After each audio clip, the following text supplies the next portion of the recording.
Breaking news, everyone.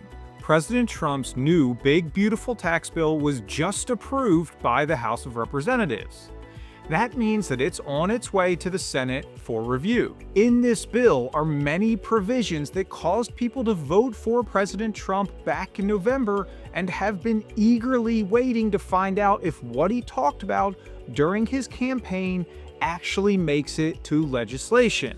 Some of these include the qualified small business income deduction, estate tax limits, no tax on tips, bonus depreciation, and more that people have been waiting for answers on.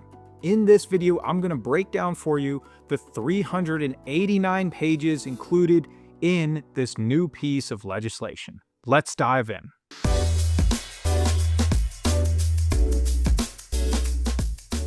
Part 1 is titled Permanently Preventing Tax Hikes on American Families and Workers.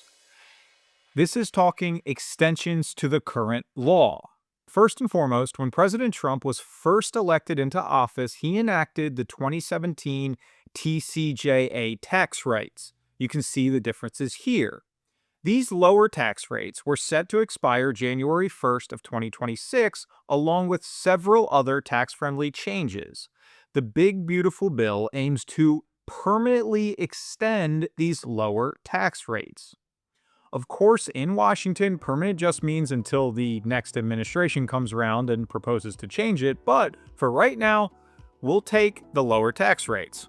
Other major extensions in this first section include extension of current higher deductions with an inflation adjustment, extensions and a temporary increase to the child tax credit, and an extension of deductions on qualified mortgage interest. Now, after that, this is an important one. The estate tax exemption will remain higher. This is a big relief for many people. Currently, the estate tax exemption is $14 million per person. If the bill were to sunset in 2026, that would essentially get cut in half, meaning that a significant number of people would be subject to estate taxes than that they otherwise would be with how the rules are written today. Included in the new bill is stating that the estate tax exemption will remain the same and will receive an inflation adjustment up to $15 million per person. The next piece of big news that we have in the new bill, and one that most all small business owners have been waiting for, is news about the QBI deduction. The new bill is proposing to make the qualified business income deduction a permanent staple into the IRS tax code instead of how it was originally planned to be phased out at the beginning of 2026. This bill is extremely important because the QBI deduction saves small business owners specifically tens of thousands of dollars every single year to their bottom line. This money, being that small businesses drive a lot of the growth in America, will help to fuel growth for the long-term future. This is one part of the bill that I do like.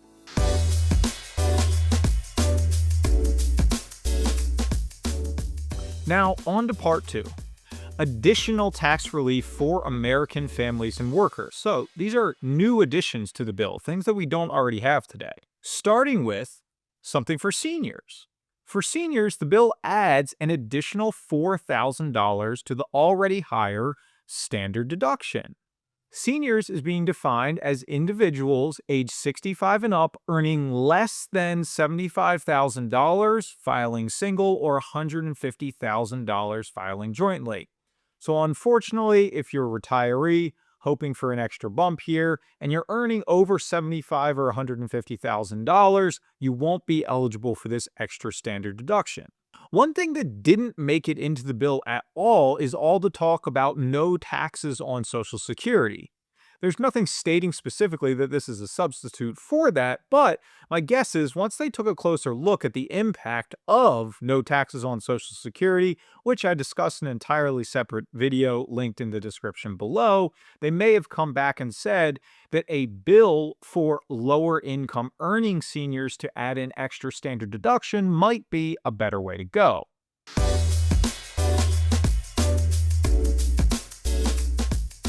Next up, a number of other items that were huge campaign promises include no tax on tips, no tax on overtime pay, and deductions for car loan interest. All three of these were big campaign promises that made it into the bill. However, they are not nearly as simple as we hoped. For the car loan interest deduction, if your vehicle qualifies as its final assembly taking place in the US, you may be able to deduct up to $10,000 of loan interest, unless your income is above $100,000 filing single or $200,000 filing married jointly. If you're over those income limits, you won't be able to deduct your auto loan interest. For more details about the other provisions, no tax on tips, no tax on overtime, see a link in the description to take you to the direct bill where you can read the exact details for those provisions. Next up, an expansion to 529 plan rules. These accounts, as written in the new provision, will now be able to cover things like post-secondary education and credentials. So think extra training, trade schools, grad school, advanced certification, things like that. The next item is an interesting one. This takes us back to 2020, 2021 in the thick of COVID, where we are adding in partial deductions for charitable contributions for people who do not itemize on their tax returns. During COVID, you were allowed as an individual to deduct up to $150 or married filing jointly $300. They took this away. It was only in place for 2020 and 2021. This bill aims to make that rule permanent, allowing people, even if you don't itemize, to be able to deduct $150 or up to $300 of cash contributions to charitable organizations.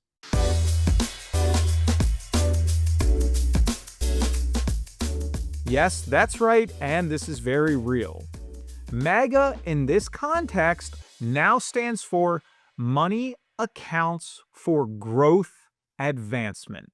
These are long-term savings accounts aimed at helping Americans save for education, businesses, and home ownership. They're launching a pilot program for this to state that if you were born between 2024 and 2028, the government will put $1,000 into your account. You or your family can then contribute up to $5,000 per year after tax. That's an important note here. Think of it like a Roth IRA. This is not a tax deduction for your contribution. These are after-tax contributions that then grow tax-free. The child can't touch the money until the age of 18, and even then only for approved purposes. Account holders may access up to 50% of the funds for higher education, training programs, small business loans, or first-time home purchases. At age 30, the individual then gets full access to the account. MAGA Accounts, a new account for child savings planning.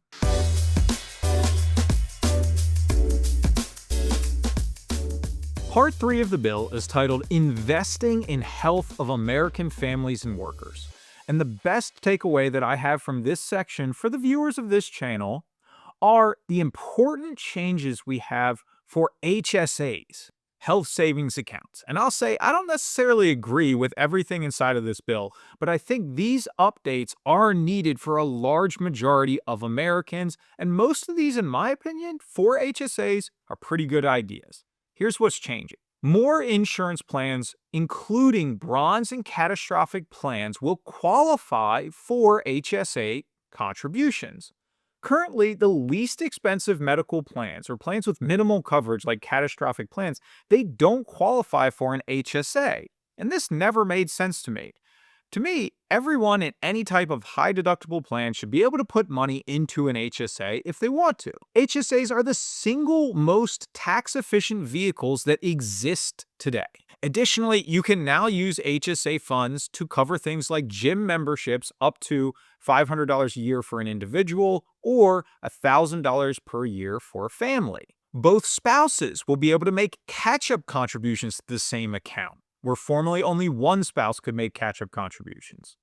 This is a big one. Unused FSA and HRA funds can now be rolled into your HSA. This means that no more use it or lose it on those accounts. Employers will be able to simply roll funds over from an unused flexible spending account into a health savings account. And finally, one of the most important changes for individuals, especially in lower income households, is that the contribution limits to HSAs are being doubled with phase outs at $100,000 for single or $200,000 married filing jointly. These changes could be a big win for people with high deductible plans or limited healthcare budgets. For more information about health savings accounts, you can check out another link that I have in the description below.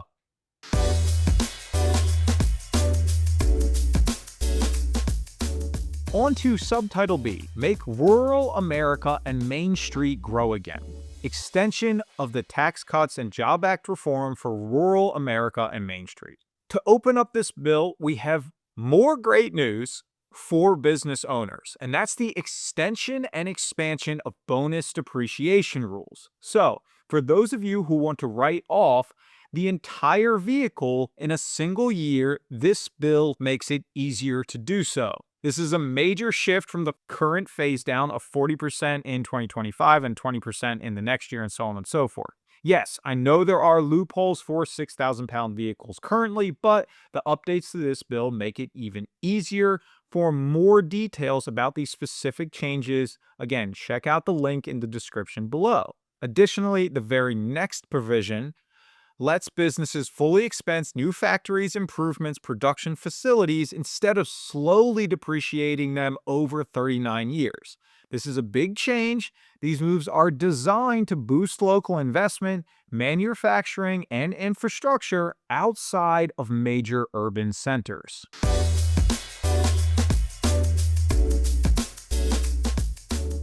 And finally, Subtitle C, Make America Win Again. Before we wrap up, a lot of things are also being terminated inside of the current bill. The bill repeals or phases out many clean energy tax credits, including the termination of clean vehicle credits, energy efficient home improvement credits, residential solar wind credits, production and investment credits for clean electricity, and even nuclear energy credits. This is a clear rollback of the green energy policies from the prior administration. While some of the policies inside of the new bill are great news, and some of them might not be as such good news for some people as they are for others, the last thing to keep in mind here is that this bill still has to pass through the Senate before its final approval. Passing the House is a big step, but I'm guessing we've got some more significant back and forth ahead of us before this bill gets finalized. And before we finish here today, if you appreciated this breakdown of the big, beautiful tax bill, please subscribe to the channel for more information like this. See the links below in the description, and I look forward to seeing you next time.